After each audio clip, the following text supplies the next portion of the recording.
Hey, Corey, how are you? I'm doing great, Tiff. How are you today? I am so good. I'm so good. It is so fantastic to have you on my podcast. Do you have any idea how excited I am for you to be on my podcast? Well, that makes two of us. I'm really excited as well.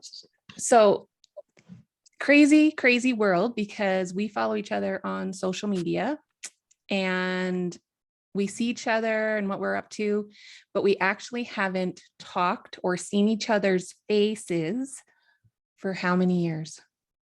30 years it's been. Yeah, I mean, 30 we graduated high school together. 30 years this month, actually. Crazy. I know. It's nuts. And after we got off our call last night, because we had a good chat last night, I might have been in the fetal position, just like rocking back and forth. 30 years. What the heck I is know. happening? It's crazy. I know. What have you Think been back up at to those for 30 days. years? Like Oh, man. 30 years, you've had so much life. I've had so So much life, so much experience. And that is what we're going to talk about today. lots of chapters in the book of Corey, that's for sure. There are so many chapters in the book of Tiffany too. Yeah, And we just scratched the surface last night, didn't we? yeah, definitely. Yeah, Yeah. we did. So, but there is so much good stuff that we talked about. And basically, the thing that we're going to talk about the most today is your experience with plant medicines and psychedelic therapies and basically what led you to try that and now what you're doing with it after. And I can't wait to hear this experience. I'm going to give my listeners a little backstory that I gave you yesterday. For those just tuning in for the first time, my brother passed away from a fentanyl drug overdose last October 2021. And I had an appointment with one of my friends, and I went in and she didn't know about it. And so I was telling her about it, and then she brought up psychedelic therapies. And that appointment was supposed to be 15 minutes, and it turned into an hour because it was so intriguing, the stuff that she was telling me about plant medicine and everything involved in it, right? And then I saw you post something on Instagram, and I was like, I need to talk to you like right now because this is so, there's a lot more being talked about now with it, which is fantastic, but I really want to hear your story and how you got to using it. So where do you want to start? Do you want to start from like June 1992? Yeah. Yeah, I guess my true path that started down this amazing journey with plant medicines and psychedelic therapies was about 8 years ago. But that beginning to that sort of journey of mine wasn't because of anything more than the previous years of my life and some of the traumas that I went through, some of the addictions that I was facing. There was just sort of life was happening right all around us, and some of the choices I was making weren't the best choices in life, and some of the things that were happening to me and have happened to me in my life weren't the best things. And I think when that sort of starts weighing down on you year after year, you start taking some really negative paths and making some really negative choices in your life. And at that time, 8 years ago, I had a pretty serious cocaine addiction that I was battling with from probably the time I was 25 years old. It started out as just a recreational drug thing that I did when I partied. Then it got into a point in my life where it wasn't really a party anymore. I couldn't go out and have any social drinks without having to do cocaine. There was this kind of ongoing joke that said I think I'm allergic to alcohol because every time I drink, my face breaks out in cocaine. Yep. And so that was sort of like the life I was living. And it just, that drug, I mean, it's such a nasty drug, and it just alters everything about you. But at the time, I just was telling myself I was having fun and thinking it was fun, even though I knew it was becoming a problem. And I guess it was just the crowd I was hanging out with, the people I was hanging out with. It was just sort of the norm. That's just what we were all doing. And even though I could feel myself sort of spiraling downwards, it was kind of like there was points in my life for about 3 or 4 years straight that I would stay awake from probably Thursday night till Sunday night, and What? without any sleep. Oh my And goodness. and so just, yeah, you're so mentally and physically and spiritually beaten up by that lifestyle. And I was doing well financially at the time, and so it was it wasn't like I was an addict, because you don't look at yourself like that. You just look at, hey, well, I can afford this. It's not impeding in my life or my work. That's what I do. But Mhm. it really was. It was really hitting me on all levels. And and then in 2004, I hit rock bottom pretty hard, and I was in a really serious car accident. Again, partying out one night that put me in a hospital for 2 months, and I actually broke my pelvis right off my backbone, and it was like Oh my quarter gosh. quarter inch around both of my around my sacrum that actually dislocated right off my pelvis or off my backbone, to never walking ever again in my life. And so I did not know this happened. Holy smokes. and so again, it was just a lot of things that happened before that were just leading up to this that I never ever recognized, because I didn't have the tools to recognize it. I just, and that's a big conversation that we'll have when we get into the plant medicines. But you don't recognize, or you don't believe that you're going to be able to help yourself when you're there. You really Mhm. feel that, like that, when you're so out of control that, I'll be perfectly honest. I was very set in my mind that I was living a very live fast, die young lifestyle, and it just didn't work. I kind of Mhm. came out of it. But so after the accident, again, I continued down these really dark paths, but I did finally clean myself up on my own. For I stopped everything for about 4 years on my own. And when life was kind of getting good again and everything was good, and I was I was married, I had a child, thought everything was normal and I could do it. And I started just dabbling again and thinking I could handle it. And it just, within, I don't know, not very long, it spiraled out of control again in my life. And so, it created a lot of tension in the marriage I was in, like a lot of tension just within my mental state. Again, just, you're when you're not partying, you're just in such a depressed state, and, really battling with yourself in your own mind and really hating on yourself. And so anyways, my marriage kind of came to an end. And at that time, very close to that period, I met my now new partner Mhm. through a friend. And she, started talking to me about this plant medicine that she was down in Costa Rica, that she was down there for 3 years training with a shaman to be a provider with a plant medicine called Iboga. And never heard of it in my life. Had no idea, couldn't even really pronounce it at the time. It was, it sounded like a pretty funny word, but I was definitely interested in it because of just, the conversations I was having with her about it, and just the powerful healing benefits that came along with this. And I'll be honest, at this point in my life, after high school and just, just some of the traumas that I went through, I really lost all of my sort of spiritual belief systems. I wasn't spiritual, or I didn't believe in God anymore. I didn't believe in religion. I was a complete atheist, Mhm. So a lot of her, teachings and conversations with me were God-based, and Mhm. and talking about how, creator, so the source, however, whatever you wanted to call it, was involved in this. And so I was really standoffish at the beginning, because I just kind of thought, okay, I mean, I've done a lot of mushrooms back in the day. I've, smoked lots of weed. I've done pretty much all these drugs before. Like, it just sounds like another drug. Like, Mhm. how powerful can this really be, this plant medicine? Mhm. And And will it be so, addicting too? yeah, exactly. Right? And exactly, like, what's the catch here? Mhm. Because one thing I think we've all kind of realized in life, that if it's too good to be true, it's because it is too good to be true. Mhm. She believed in it so much that she dedicated her life to it, moved to Costa Rica, and trained with this. And she was, I mean, her story is a whole other story, but similar patterns in her life, just like my own, and a lot of childhood trauma, such stuff, things like that. And sort of, the reason she believed in it is because she went to Costa Rica and did this medicine, and it was instantly life-changing for her. So anyways, I was wide open to it. I said, if you can do a ceremony with me, I would love that. And so I went out to Tofino to go surf for the week, and she came out at the end of my trip, and we did a one-night ceremony in Tofino. And the way the medicine works is you have your ceremonial night, which it's all based on an African tradition as well. And when you take the medicine, the medicine, it's an entheogen, so it's a plant-based sort of hallucinogen that is probably one of the most powerful detoxes that you can probably put in your body in a short period of time. And you really, really go through it.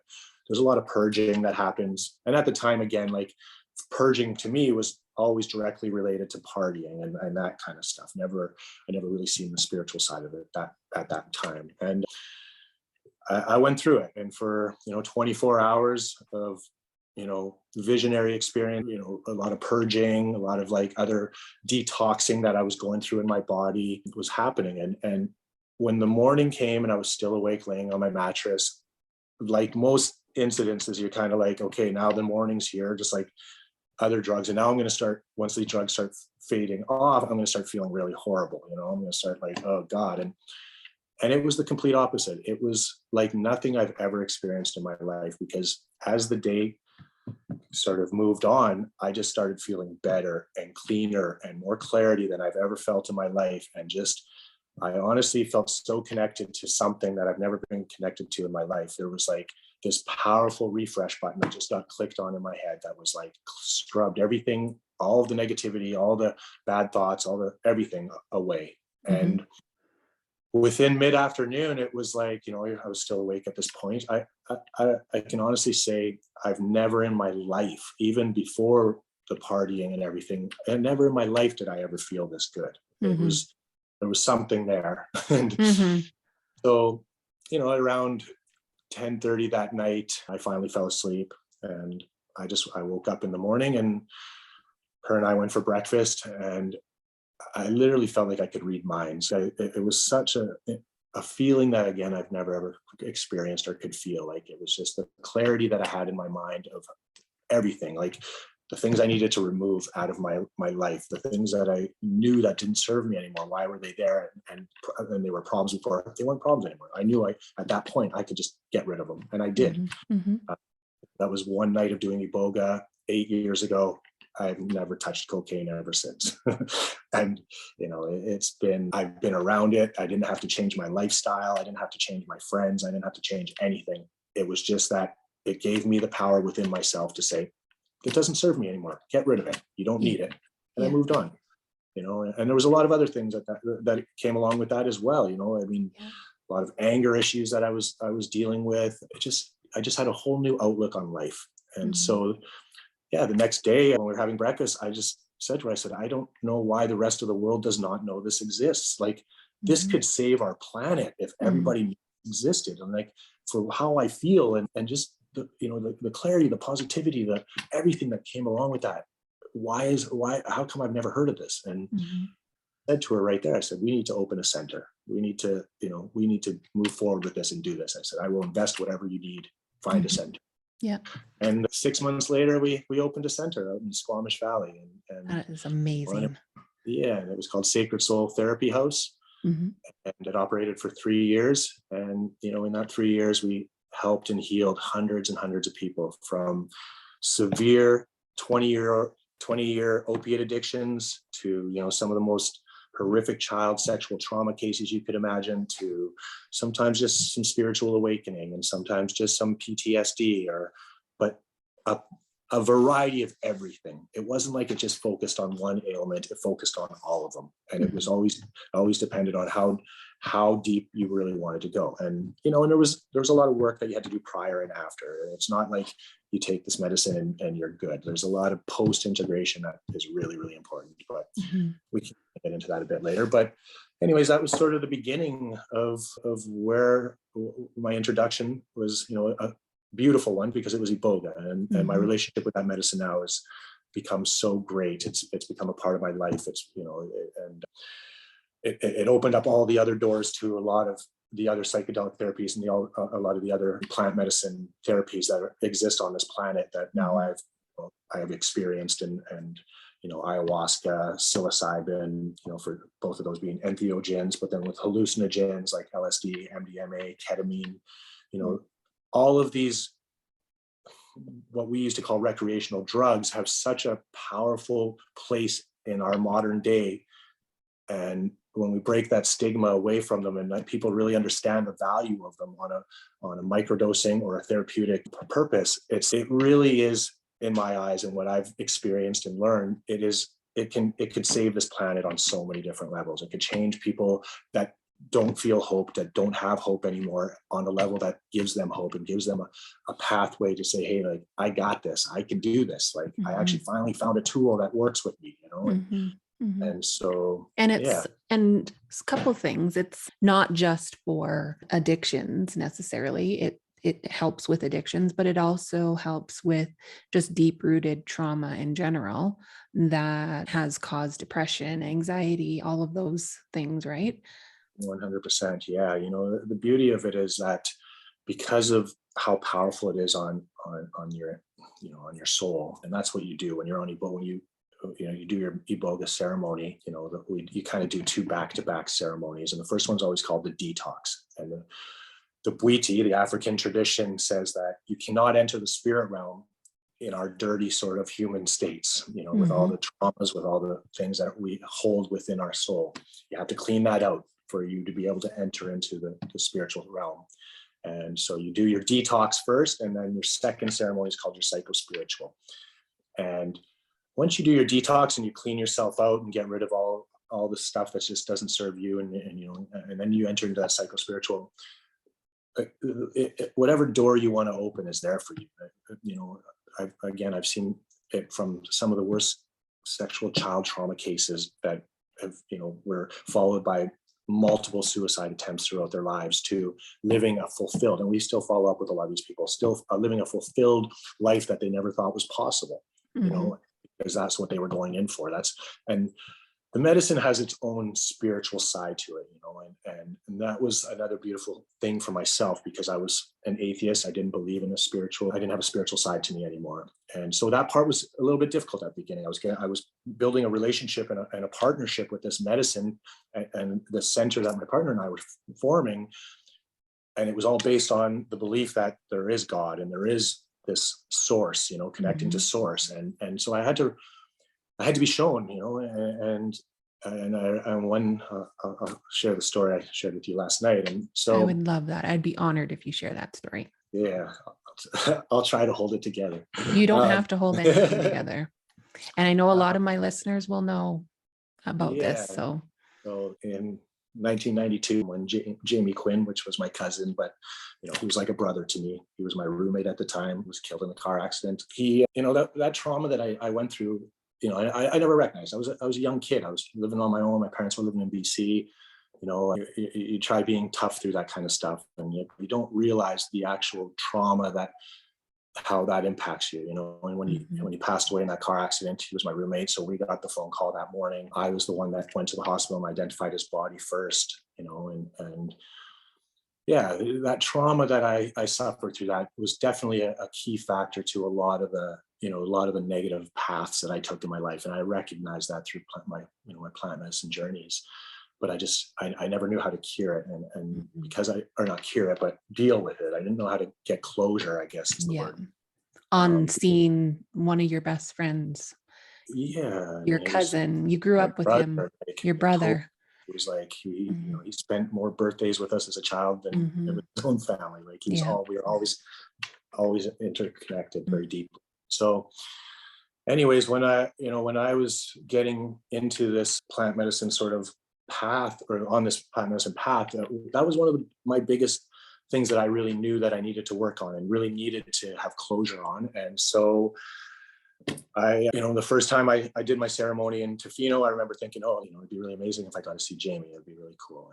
And I didn't get to see him on that experience. And so my second ceremony that I did, you always have like questions written down that you get, because you kind of meet your soul face to face, ask your soul these questions, and it's really a beautiful thing. And again, that's how you get a lot of closure, and a lot of this out of you is that you're actually looking at yourself, your soul, and your soul is answering these questions and on these guided meditation or guided journeys they're called. But anyways, so my second time, I looked up into the universe. I was doing it outside and looking at stars, and I said, I really want to see Jamie. Can I see Jamie? and I want to talk to you, Jamie. And still nothing. There was no connection. There was nothing. And, and I had a really beautiful experience that time too. And that's when I started realizing as well with the medicine. That was my second time. And I've heard this from other people, like my partner, like that worked extensively with it. And he just said, don't have any expectations when you do this medicine, because only the medicine knows what it's going to do with you. And I've done it so many times now, and it's true. I've never had the same journey on once, never the same experience. It always, if it wants to work on you on a physical level, he better be ready for it. If it wants to work on you on a spiritual level, be ready for it. But don't think that you're going to be calling the shots, because that's just ego, and that's what it's totally ego. Yeah, break your ego down. And so my third journey, my third experience, I was really, really feeling like I was building a beautiful relationship with this medicine. At this point, we were starting our center, and I was lying there, and I was looking up, and I said, I want to see Jamie, because I had a lot of other visionary experiences. The first couple times, like it's what happens is you close your eyes, and this big screen, this big movie screen, just opens up, and it's just, there's so many visions and things going on, and it can get really lost in it sometimes. But anyway, so I just said, I want to see Jamie, and then I kind of got frustrated, and I looked up at the sky, and I just said, why won't you let me talk to Jamie? And there was this voice that was so loud, and it was my voice, and it just yelled at me in my head, and it said, because you don't believe. And I was just like, wow. I was like, holy shit, like, no kidding. Like, why would you let me talk to somebody in the spiritual realm when I don't believe in that? And that was like, a right hook from the big guy up there. Just like, you want to come up here, you need to start believing again. And so it really shifted my belief system just when that happened. It really made me realize, wow, like, I get it. I've been so shut off for so long that why would I be able to come up there? No matter if I've done the detox, like, it's not just, it's not the you're detox. still in ego here. Yeah, I'm still in ego. Exactly. Like, not full. I'm 1 foot in and 1 foot out, kind of, and thinking that I deserve to have this beautiful experience, but yet not believe in it. Right. Yeah. And so it was my fifth journey that we did a group ceremony for all of our staff members at our center, and we had a couple providers that flew in from out of the country, and I was laying there, and he came and seen me, and it was like, it was like, however long that was, 25 years of trauma was gone instantly. He came, I saw him in the vision. He came, and I was like, Jamie. And I was like, oh my God. And he's, hey, Corey. And he gave me a big hug. And he said, you know what, Corey? It's okay. You don't have to worry anymore. I'm good.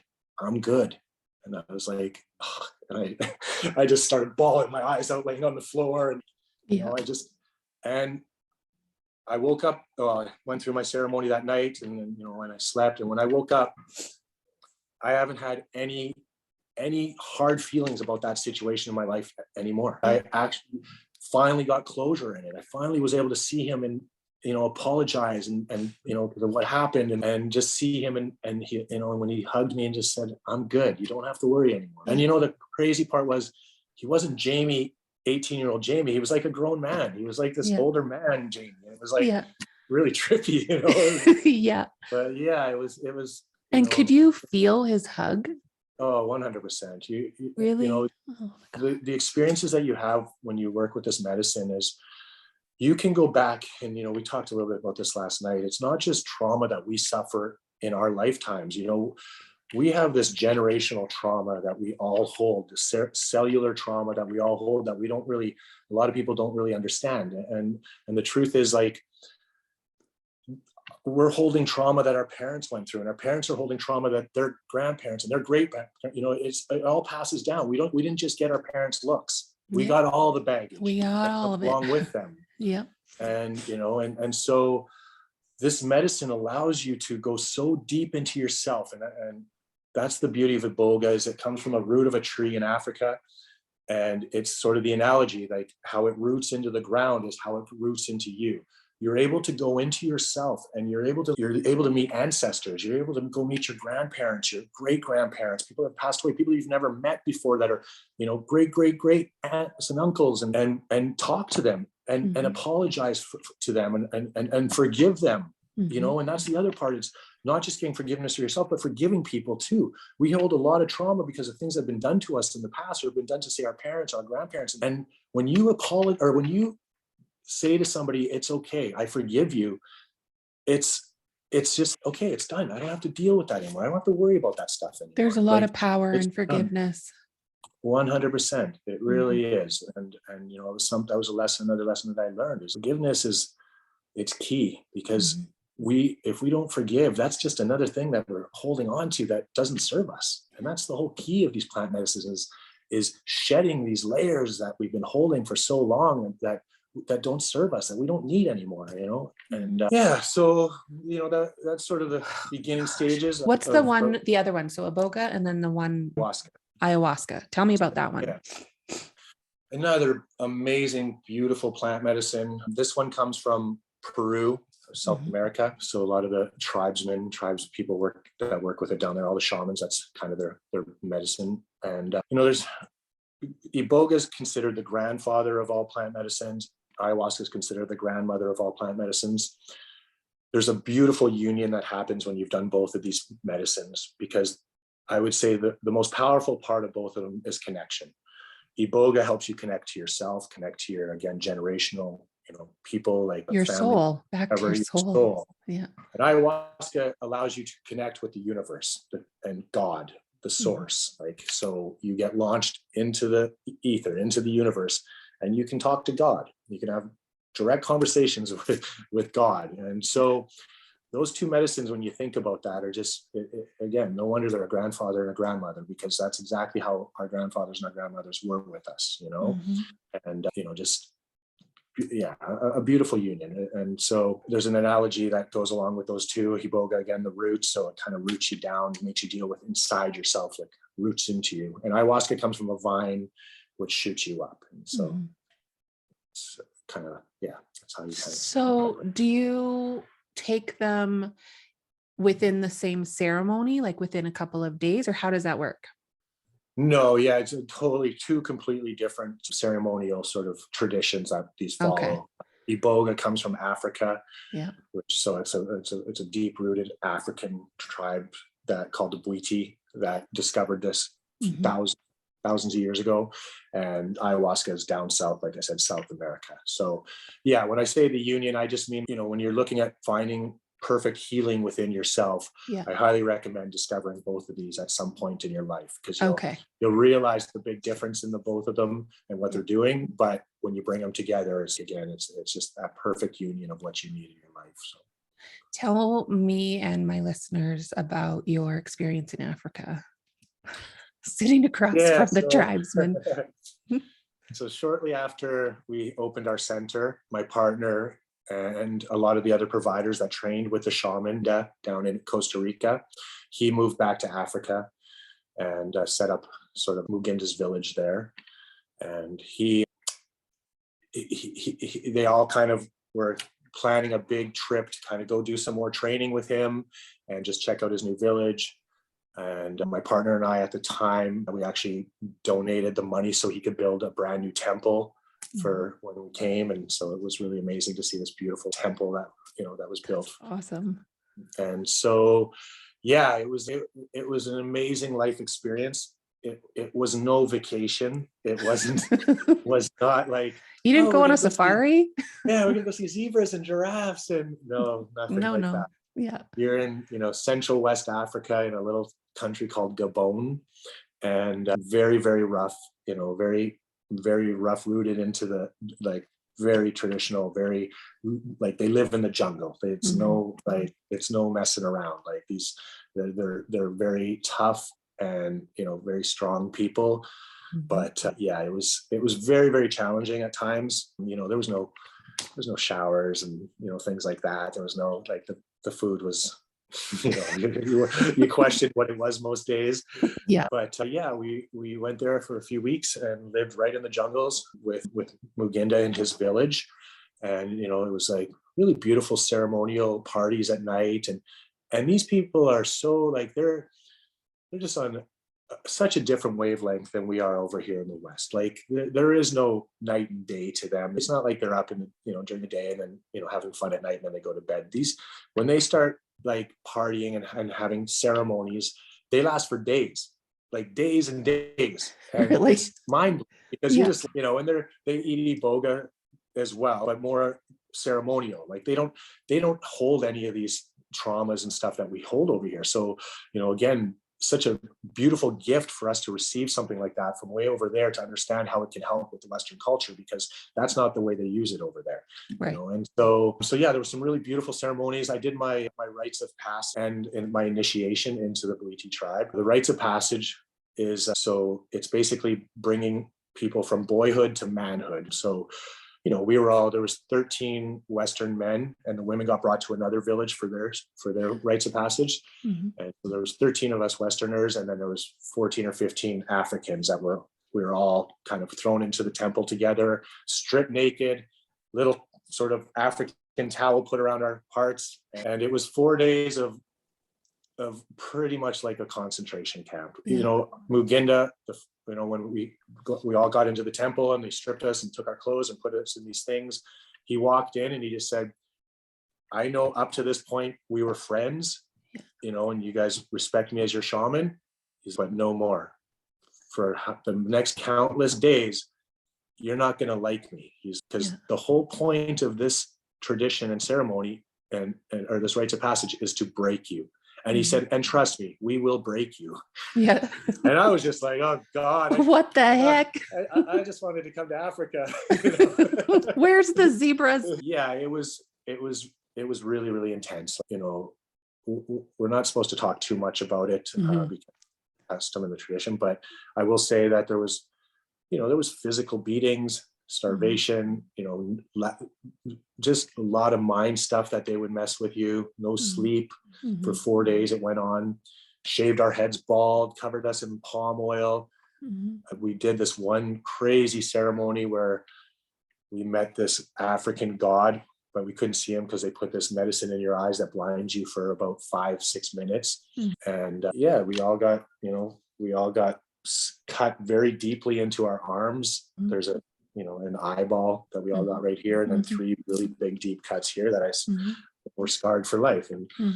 And like I said, it was really, really brutal. And I'll tell you another actually story. So at that time as well, again, this was all really being fast forwarded really quickly, my path into this plant medicine realm and all these things that were happening, and just really witnessing things that I never thought I would ever witness in my life with my own 2 eyes.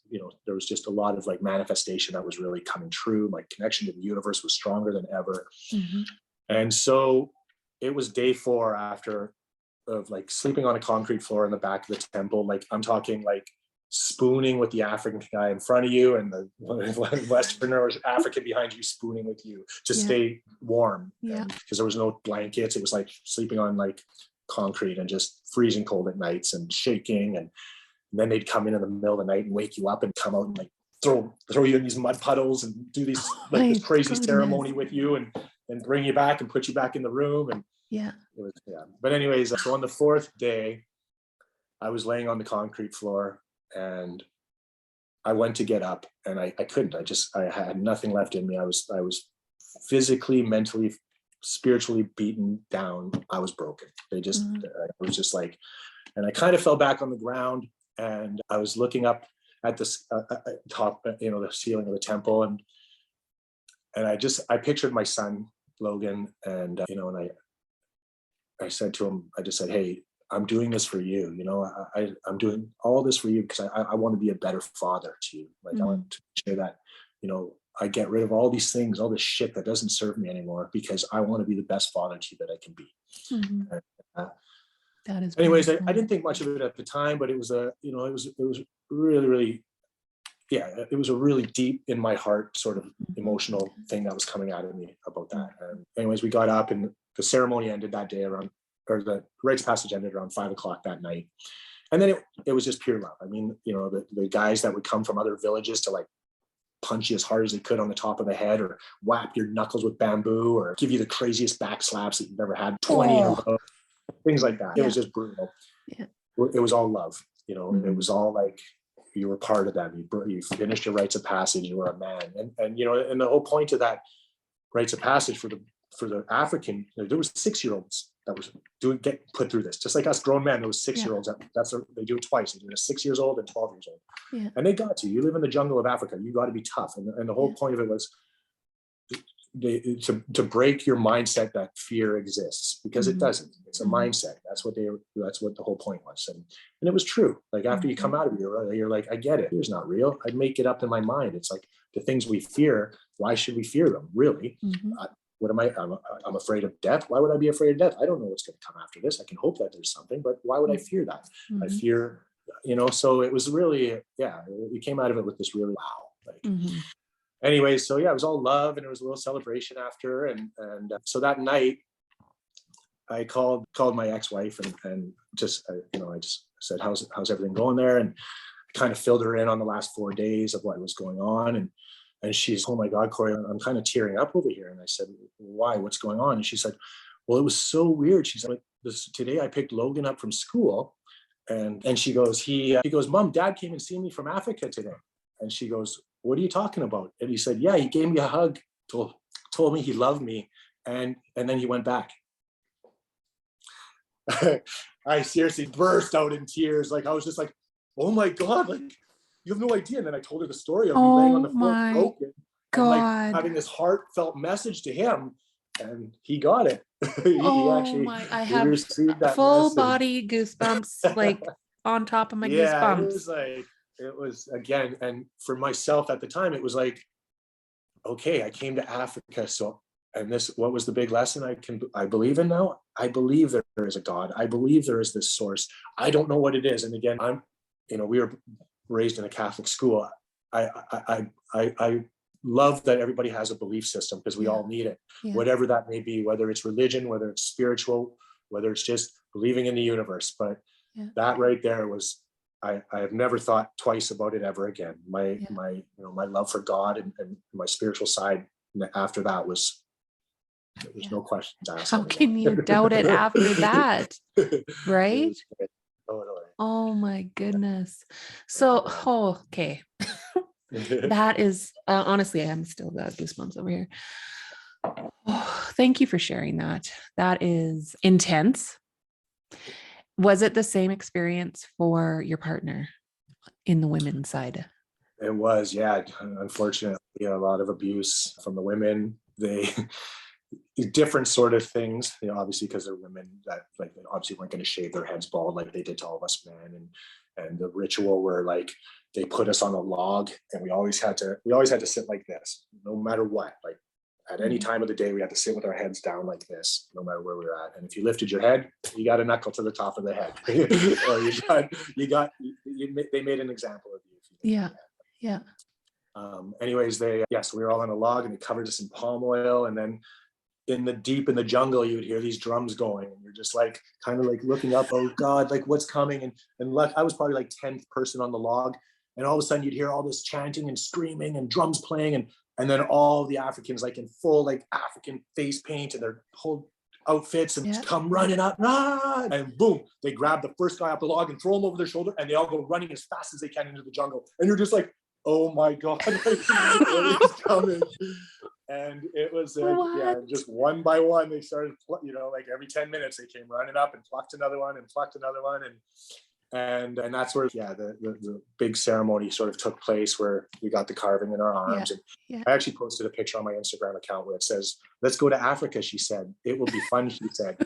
So that picture was taken right after everybody kind of got like to the fire at the very end of that part, and so they took a picture of us, and we don't look very impressed. It was a little bit brutal. Oh my goodness. So you and your partner started your own center, and you helped hundreds and hundreds of people, and you explained why you're not doing that anymore. Do you want to share that story? Yeah, definitely. When we started and it comes down to politics too, sort of, right?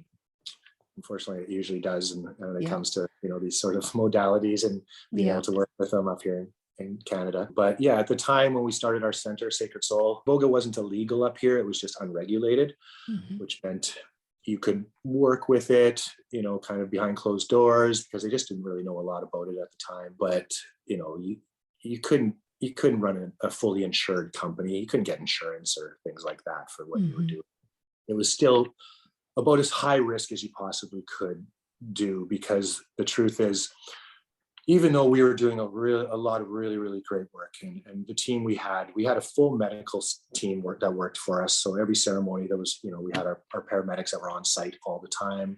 We ran it basically a traditional Bwiti African ceremony meets a 5-star resort. So we had a very amazing 5-star vegan chef that lived on the premises, that catered to everybody's needs. And then you had your 2 ceremonies that you went through, and then your days of integration, which we would take them on day trips and stuff. And so it was a really beautiful experience for people, not just the healing, but the whole package, right? But yeah, unfortunately, we were taking on drug addiction cases because, like everything in Canada, your overhead's quite high. And we really did want to help a lot of the people that were suffering from drug addiction, because as far as I know, there's not a lot of other options out there for people to actually be able to have the tools to kick these drugs out of their system in the short time frame that Iboga can do it. Yeah. And so we worked with we had a lot of really positive drug addiction cases that came through the doors, and some not so lucky. And there was this one incident where a gentleman came in. He was hooked on oxys for, I think it was 20 years. Same story that we heard a lot. Went to his doctor because he put his back out. Doctor prescribed him Oxycontins. Basically, we got hooked on oxys, couldn't get oxys anymore. Basically went to the streets, started doing heroin. We heard that story a million times. Yep. Many times. And so we made the choice to bring him in. And but we had very, very strict protocols. You had to be clean, for instance, or at least on a slow acting opiate before you came in, because what a lot of people don't understand is, heroin is a horrible, horrible drug. But when you enter the medical system to try to get help, and it does help a lot of people. I'm not saying anything negative about it, but it becomes its own addiction in itself when they put you on Suboxone, when they put you on methadone, these kind of things, because those drugs are long lasting opiates, heroin short acting opiate. So the reason I say that is because when Iboga works on you on that level, what happens is when Iboga gets into your system, it has these things called scrubbers, and they actually go into the receptors, and they can scrub the receptors clean in the period that you're going through your ceremony. When it's oxys or those kind of things, it's not so easy because they're long lasting. So it's really hard. Can I interrupt you for a second? Yeah. Because my brother, he was addicted to opiates, and he was on the methadone program. Then he went on to the Suboxone program. And it was always my understanding and my family's understanding that once you're addicted to opiates, those receptors, those pockets in your brain can never be filled again, except with opiates. That's not the case? Yeah, I don't want to, come out, saying things that obviously might be misconstrued by some people, some of your listeners, but the medical system has its own way of dealing with our opiate crisis. And I think that we can all agree it's not working. Yeah. But Not working. I know that, again, it's just the medical system, and they do what they can with what resources they have and what they know. And so, I know that there has been a lot of positive outcomes on the way that they do things. But the reason Iboga works so well with opiates is that exact statement. So, there's a spiritual side to Iboga, obviously, but the components that make up Iboga, they're one of the stronger components, one of the stronger alkaloids that exists in it is called ibogaine. And what ibogaine does is kind of has the ability to go in while you're taking it and go into those receptors and actually scrub them clean. Because yes, exactly like you said, that's what creates the withdrawal, is that the opiate sits within that receptor. And then all of a sudden you stop giving that receptor the opiate, and it's the receptor that starts panicking, going, why aren't you giving this to me? Where are you? Yeah. And so the ibogaine can actually go in and scrub these things clean and get rid of all the opiates that are existing in it. And again, most people that work with, drug cases will either shift the person off of those like methadones or suboxones and put them right back on heroin, because it's easier to scrub the heroin out of the receptors than it is those drugs, right? Mm-hmm. So again, I don't want to put myself in a position of saying what's right and what's wrong, because absolutely, it's 50-50 in a sense. Some things work, some things don't. You just, but that was really interesting for me to hear that there is something else that can fill and clean those receptors, 100%. Not just Suboxone or methadone. Like that is not 100%. just the answer, right? And like we spoke about last night, there is addiction it's like an onion. There's so many layers to addiction. Mm-hmm. It's not just about removing the opiates out of those receptors and being like, okay, you're not hooked on heroin anymore. You're good. Go have a good life. Yeah. There is so much trauma that is involved at the beginning stages of addiction.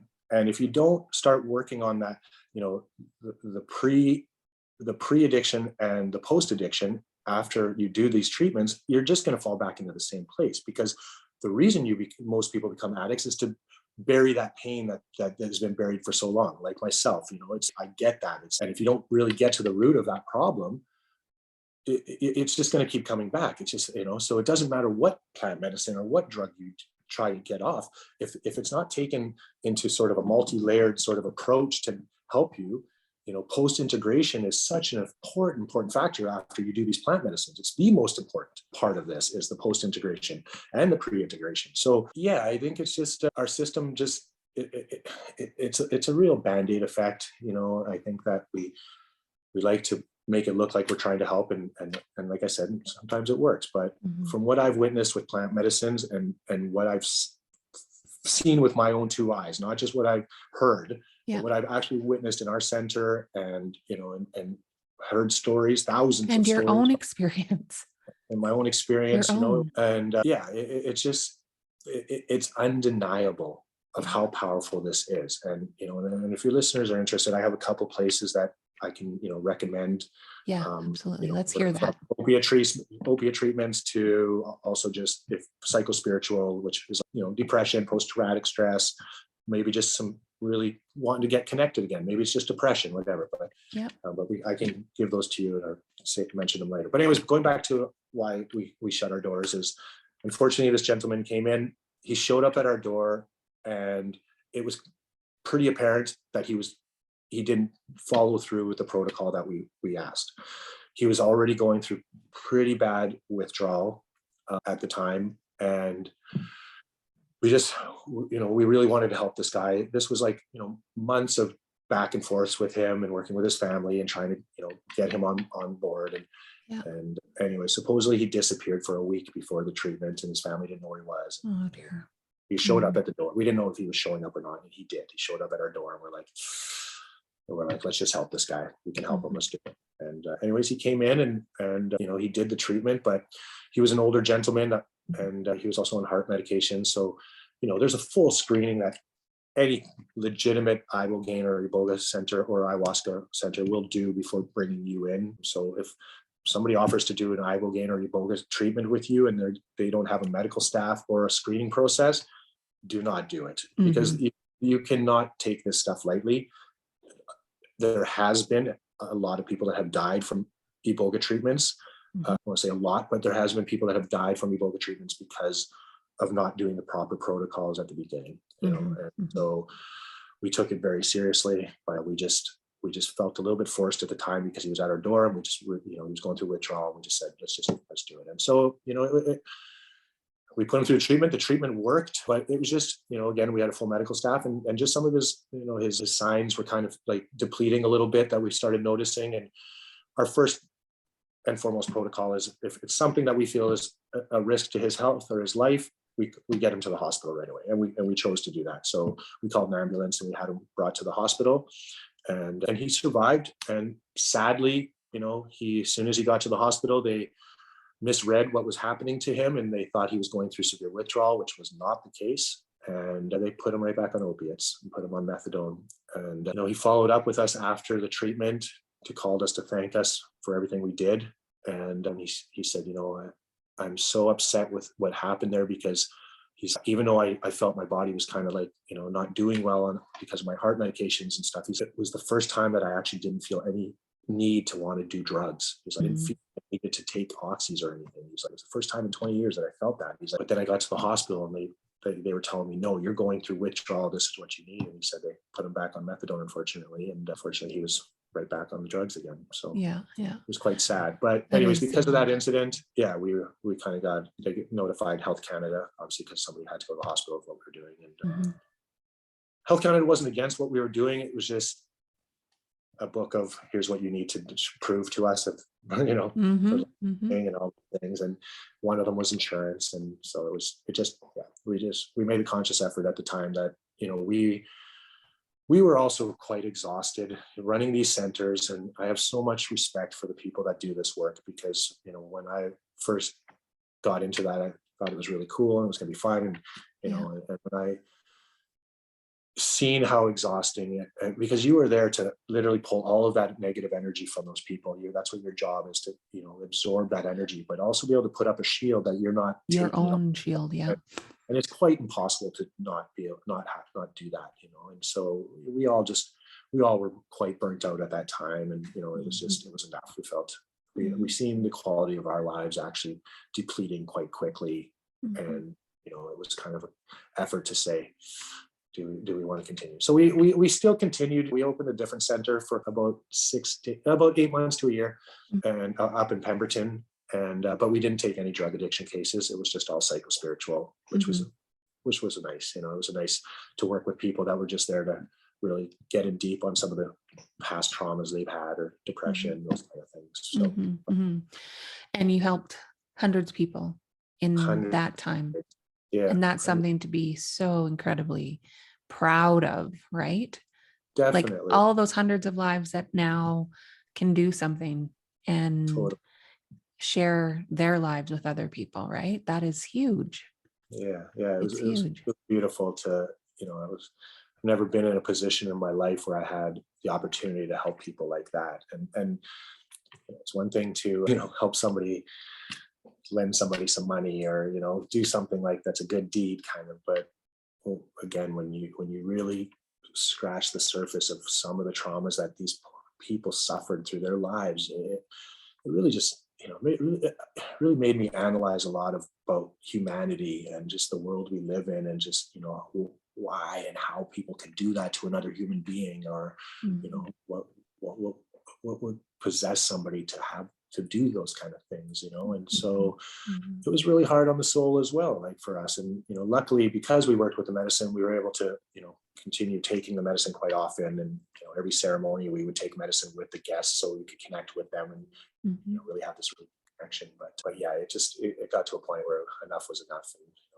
And now I support it fully. I have some really amazing brothers and sisters that work with this medicine down in Costa Rica. There's a center up here in Vancouver. But they're doing good work, and I really hope that at some point soon, because this opiate crisis is just getting so out of control. And I mean, we've never ever seen or witnessed a beast like fentanyl, and and this is not anything to take lightly. And I think that it's really horrible and horrific to see what's happening, but I think we need it to get horrific so that these guys start opening their eyes to what needs to happen. And we are starting to witness there is a little bit more, understanding to psychedelic therapies, plant medicines, things like that hopefully the government will get more on board and start funding, because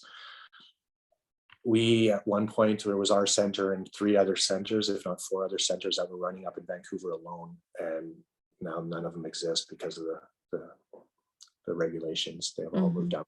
So. And the fentanyl, like we were talking about last night, it's not just the addicts and the people that are hooked on opiates or oxys or whatever, heroin.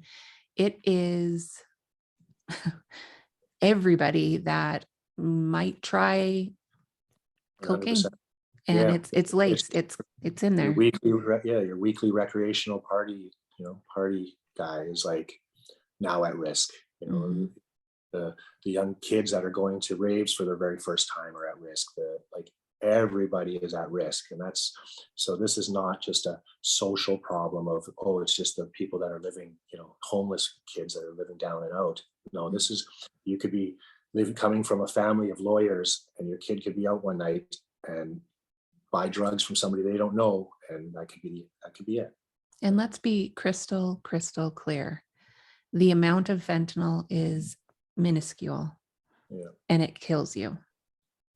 Minuscule. So it has to be something that we take more serious. And I really do think that we are starting to take it more serious, but just this avenue is something that really has opened my eyes, and it's just something else that we can explore, right? You never know what it's going to do for you. And hearing personal stories like this, like I have another friend that I was telling you about last night that had the same experience or similar, and she was hooked on oxys for years, and she is clean.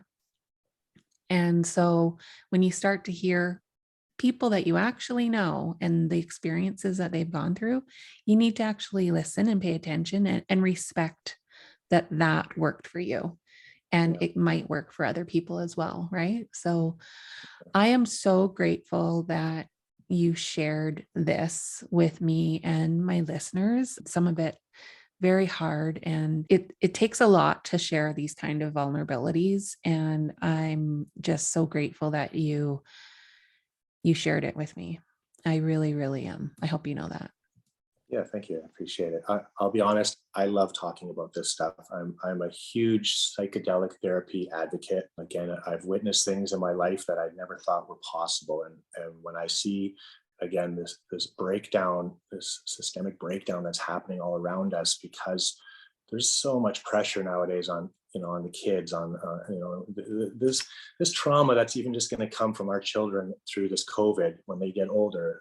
We better be ready for that. And if we don't have some plans in place, like this opiate crisis is going to be ending out of control. And so, I think that, the plant medicines, again, with the government not getting on, or if the government can get on board, would be great. Because again, yes, there is a lot of people that can't afford these treatments. Not everybody can hop on a plane and fly down to Mexico and get, one of these opiate or ibogaine treatments for opiates, because it's not like it is cheap, unfortunately.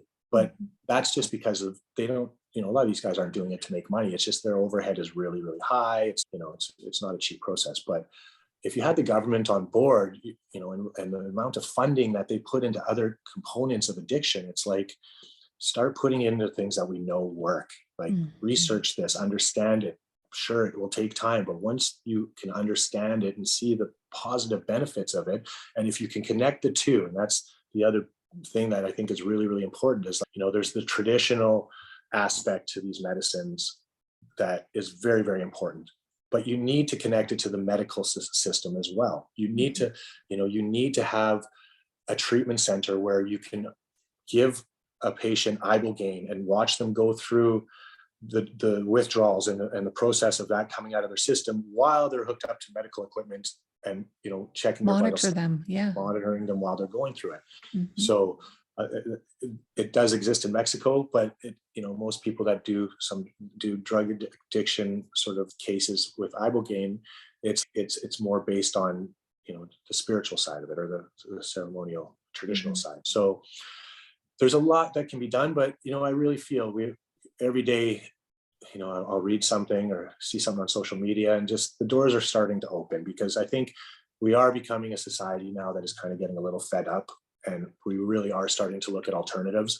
I think when it comes to just depression alone, the microdosing sort of phenom that is happening right now with psilocybin mushrooms, with LSD, it's amazing. I know so many people that are microdosing with psilocybin or LSD that are completely different people now in their lives because of that. And if they didn't have access, and they had to take some pharmaceutical drug that was like, in comparison, there is nothing in comparison. This mushrooms come from Mother Earth, like nothing greater. We are so connected to nature, and that's, and whole nother topic of what we learned in Africa and understand with these medicines is like, these medicines work because we are these medicines. We are all part of this, you know, we are nature. We all come from the same source. And so that's why, you know, trying to look at some sort of chemically made lab drug that has all these side effects, when you look at the side effects of, you know, iboga or ayahuasca or psilocybin mushrooms, it's very, very small. List is very small. So let's hear a couple of your recommendations. Okay, so yeah, my brother and sister, my Bwiti brother and sister that I was in Africa with, he runs a center down in Costa Rica called Awaken Your Soul. It is a beautiful, beautiful experience that they have set up down there. Again, they've kind of have this synergy between the traditional African Bwiti tradition and also, again, like a 5-star sort of resort. The property that they have down there, it's right in the deep jungle of Costa Rica. It's just, you know, the thing with these medicines too is that when you're really, really deep into these medicines, you feel your connection so much to like nature and like that stuff, right? And so to experience it at their center is just next level. And they have one of the most amazing vegan chefs at Pam that works on site. Again, they kind of do their 2 days of integration where you go, one day you go to this beautiful waterfalls for, you know, a nice little swim, and another day you go to the beach, and then you do 2 like really amazing deep iboga ceremonies. And you know, they're about as professional as you're ever going to meet. Have tons of experience. Anthony, again, has been to Africa, I think 4 or 5 times now. The poor guy got malaria one time while he was there. He's been through it. He actually just spent 2 months down in Peru working with ayahuasca. So he's very well rounded when it comes to this stuff. So they're my first go-to. I've been to their center. I trust them mostly. They don't do drug addiction cases though. They only do psychospiritual. So okay. And if you are, you know, looking for addiction centers, the best one I would recommend is called Clear Sky Recovery, which is in Mexico. They are, like we spoke earlier, a medically assisted ibogaine treatment center. So you are hooked up to machines while you're going through it. It's very professional, very, you know, very serious of how they run it. So you know, they would be the first people I would recommend reaching out to when it comes to that, if you can afford to go to Mexico and go through that. I think it's clearskyibogaine.com. Oh yeah, and awakenyoursoul.co. Okay. And then Inner Realms is in Vancouver. His name's Gareth Moxley, very, very well known in the plant medicine community. And you know, he's been working with iboga and ibogaine for a long, long time. He runs a center out here as well in Vancouver. So yeah, it's innerrealmscenter.com. Okay. So if you're in Canada and he would be the guy to reach out to. And I do believe he does also addiction cases as well. So, okay. But yeah, those are, you know, I definitely put my name behind all 3 of those for what I know. There are other centers, you know, and other people working with iboga. I know there's a place in Calgary, a lady that works with it, but they don't do, again, you know, any addiction treatments, just mostly psychospiritual stuff, but they have they don't follow the African tradition. It's just more of, they just work with the medicine in their own sort of way, which is great. Again, so yeah. Excellent. I will put all of that in the show notes with all of those links for people to check out. Perfect. Thank you very much for that. I end every episode with something I am grateful for, and then I ask you what you're grateful for. So you want to do that? For sure. All righty. So obviously, I'm grateful that we finally connected after 30 years. 30 years. The last time I saw you was at our school, McCoy High School, in Medicine Hat. And, you know, you think you'll always see people again after, like, we're so naive, aren't we? Yeah, I know. And then you literally leave from high school and you don't see each other again.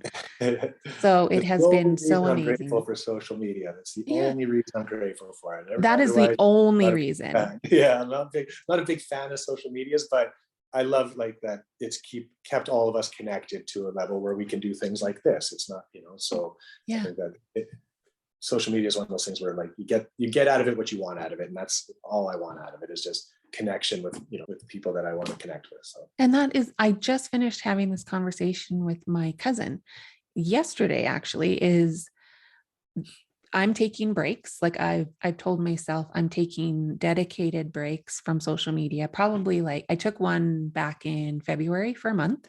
Right. And I think I'm going to do at least 2 a year, like full Nice. month, and where I just Yeah. detox and go away and do my thing. But I would not have met so many people in the last 3 years if it wasn't for social media and Yeah. like the connections that I've made with people all over the world. So like you got to take the wins and the losses, right? And this is one of my wins for sure, is just reconnecting with you and having this conversation, and that it's going to help so many people, right? So that is what I'm grateful for today. What are you grateful for Right. today? Well, I think that's a really good one to be grateful because it's true. And I think what you're doing is amazing. And I think it's a two-way street for you and your guest, because, I feel coming out of this, just and hearing your story and what started you from having the show, and, the beginnings of this is, it's healing on both sides, because, to be able to sit here and just have a really amazing conversation with each other. And, I think, to me, conversation it's a method of detox. It's just, Mhm. it's a method of getting things out of us that we come sometimes just hold in as well. So I think what Mhm. you're doing yourself, it's really, really beneficial for you and your guests. So I think that's great. Thank you. It's connection. At the end of the Yeah, day, it's yeah, totally. connection, Yeah, right? So 100%. And I think we all need that a little bit more nowadays after coming out of COVID. And, we I think do. we, Even yeah, if it's over Zoom. Who cares if yeah. it's over Zoom? I wish it Right. was in person, but at least I can see your face, and like it's so refreshing to actually connect with people again. So Yeah. I am, yeah, thank you. Honestly, this has been very informative, and I definitely want to now go look into it more. I told you I want to hang out with you and just experience this on the spiritual side of things, because it sounds amazing in the way that it helps you look deep within yourself, and I'm totally game for that. Yeah, Yeah. awesome.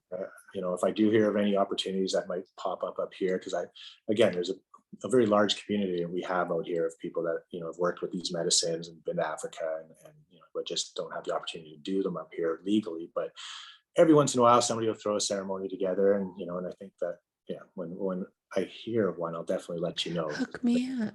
Let Yeah, me know. you to come out here and, yeah, experience that, because, like I said, I think if everybody on this planet could either do ayahuasca or iboga, we would have a completely different planet that we'd be living on. Because when we break through that ego, the way that you reconnect with everything is so different. Yeah. It's such a different mindset, because it's not based on greed, it's not based on ego, it's not based on anything negative, it's based on love. I That think is that, the key. Oh my yeah, God. Once you totally. get through that effing ego, it's all love. Yeah, I catch myself too. Sometimes I'll say things or think things, and I'm just like, shut the f up, ego, ego. Like, come on, you're not allowed back in I here. do Get out. too. And it's not once you've actually figured it out that it just automatically goes away. No, it's Right. an every single day. Get Yeah. out of here, ego. Yeah, we're like, we're just works in progress. Like, I don't think that I'll ever get to a point where I feel that I'm fully good. In a sense of that, whether it's just more spiritual, exploration within myself, or there's always things that are being added onto the plate that I'm constantly working on, and it's never okay. I'm good now. I've done lots of iboga and ayahuasca, and it's just no, week to week is just, there's things that happen in your life that create new traumas, new obstacles that you have to get through. And, as a parent, as a partner in a relationship, as a business owner, there's always something that, I add. And so I shed these layers when I do these plant medicines or psychedelics. And then all of a sudden I feel the layers start piling on, and then the Mhm. ego starts coming back a little bit, and you're kind of like thinking differently, feeling differently. And so sometimes I have just like private ceremonies by myself where I Mhm. Mhm. just will, and not that I recommend it, but I've done this a lot, so I Mhm. have a little more experience, but Yep. where I can literally just, basically put myself in my bedroom, turn on my fireplace, eat a hero's dose of mushrooms, and and turn on my psychedelic playlist that I've created, and go through it for 5 or 6 hours. And there's a lot of laughing, there's a lot of crying, there's a lot of, obviously psychedelic experiences. But when I come out of it every single time, I feel like those layers are shed again. I can kind of focus again. I can move on, right? But I definitely want to say that I'm not an advocate or a believer in, people that are. I know this is a huge movement with psychedelics, especially with mushrooms. I'm not a believer in that you should just eat a hero dose of mushrooms and go hang out in the forest by yourself. No. I feel like no matter what medicine or psychedelic you're taking, if you're taking it for a therapeutic reason, I mean, if it's for recreational, then hey, it's recreational and enjoy yourself. But if you're doing it for therapeutic purposes, make sure that there's somebody there that's experienced to do these things with you. Never ever do them alone. I've seen a lot of really negative outcomes from that. And because you're you're going to have a lot of things surface when you go through that stuff. And if you don't have the tools to work with it and understand it, it can leave you in a way worse spot than you went into it. And so can't say that enough to everybody, is like, never ever do these therapies unless you have a trained provider or an experienced person that's done them with you, that can help guide you through a lot of the things that are going to happen while you're going through it. Like I said, I've done it a lot now where I can control myself, and I know how to, I can put my mind in places where I understand it and really understand what's going on. But yeah, thanks for that clarity. That's really important for people to know, that it's not something you should do on your own if you have not to be taken lightly. It's really not to be taken lightly. And I know that, a lot of people listen to Joe Rogan. I love Joe Rogan. I know he has his views that a lot of people might not agree on or do agree, but when it comes to psychedelics, he's been an amazing advocate for why we are where we're at, because he was the first one that was bringing guests on that were talking about microdosing. Paul Stamets, if you haven't researched Paul Stamets, research him. He's one of the top mycologists in the world and understands mushrooms better than anybody ever will. And he's a psychonaut. And so, they really make it sound like it's this beautiful experience and this really great thing, but it's not for everybody. If you're somebody that has, say, schizophrenia or bipolar, you're not going to want to go eat 5 grams of mushrooms by yourself in a forest and think that's going to go away. You need to talk to somebody before you make that choice, because there's a lot of sort of psychological damage that can be created from doing these and not being able to handle with what's going on. So it can make it much worse, right? Much, much worse. Yeah. Yeah, for sure. Yeah. I completely understand what you mean, like where you get to a point where you're good, and then all of a sudden the layers keep coming back on, right? Like that onion just keeps kind of rebuilding on top of you, right? Yeah. So I get it, because I was at a place where it was like, I'm good. And then my brother passes away. And then it's, oh, now I got this trauma to deal with, right? So like you're constantly working at this stuff, constantly, every single day. You're all works in progress. Yeah. And as long as you're doing the work, that's all that counts. Because the other side of that coin is addiction, suicide, severe trauma that bleeds into your family members, into your social life, into, so the key is just do the work. And it doesn't need to be psychedelic therapy. It can be any type of therapy. It can be what you're doing, creating a podcast, like talking with people, letting them, speak their truth while you're speaking yours. There's a lot of different modalities out there that can help us through these things. And so, we just got to do the work. I think the key is that, and I've heard it from so many of my guests, and I know it for myself, and I think you can say the same, is that it isn't the addiction, and it's not the depression, and it's not the anxiety, it's the root of those things. And that is unresolved traumas, right? And like actually getting to the root of what the issue is that you are now covering and making feel better with drugs or a mental health label, right? Yeah. There's trauma that needs to be talked about and needs to be unearthed, and just talk about it. Totally. Yeah. And I mean, that brings me back to just the power of plant medicines, because as as we, therapies are great and they work, but they can last a long time. And sometimes, when you really look at the financial burden that might bring of having to talk to a therapist once a week or twice a week, or, or maybe not really being able to really get in deep enough that that trauma can actually go away. Whereas these plant medicines, they're just different that way. It literally cracks into your psyche to a level that you just can't, we can't comprehend with our monkey brains, because it's just, Mhm. we can't. But once you get in there and you can really dissect where that trauma is coming from, and like you said, get to the root of it, go deep in and actually get to the root of it and start working on that. When you come out of it, it's just mind blowing. You're like, how, it's almost like you're in disbelief, because you've never thought it was humanly possible to be able to get into something so deep like that, and actually have a positive outcome for it. Yeah, You know. yeah, yeah, So, absolutely. Okay, like I could talk for hours, like I told you. thank So, anyway, thank you again for this opportunity and for just sharing yourself you, with Tiff. me and my listeners. And it's been amazing. So, Yes. thank Thank you you. so much. Really, I am grateful that you are doing this show and helping lots of people, speak their truth and get that word out. Because the more people hear about all these different varieties of stories that you're speaking about and the topics, I think even if you help one person, then it makes it all worthwhile, right? Exactly. Just one. That's the Yeah, goal. Just definitely. one. Mhm. All right. Thank you, Corey. Thanks, Tiff.